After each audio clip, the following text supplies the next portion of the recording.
की अनेक नकारात्मक निगेटिव्ह लोक या अर्थसंकल्पावर अकारण टीका करत आहेत.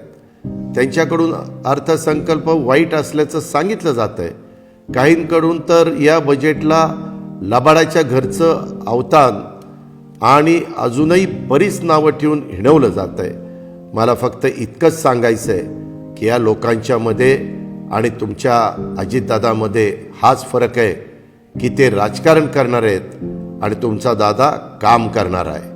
अजून एक गोष्ट मला तुम्हाला सांगायची आहे, ती म्हणजे राजकारणात आल्यापासून मी कोणताही पक्ष बदललेला नाही, पार्टी बदललेली नाही. अगदी पहिल्या दिवसापासून राज्याची जनता हाच माझा पक्ष राहिलेला आहे. मी पूर्वी जनतेचाच होतो, आजही जनतेचाच आहे. मी जे काही करतो त्यामध्ये जनतेच्या हिताचाच विचार करतो.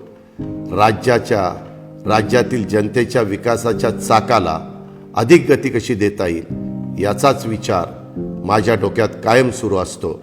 राज्यातील जनतेच्या सर्वांगीण विकासाचं उद्दिष्ट समोर ठेवून त्याच विचारातून हा अर्थसंकल्प बनवण्यात आलेला आहे.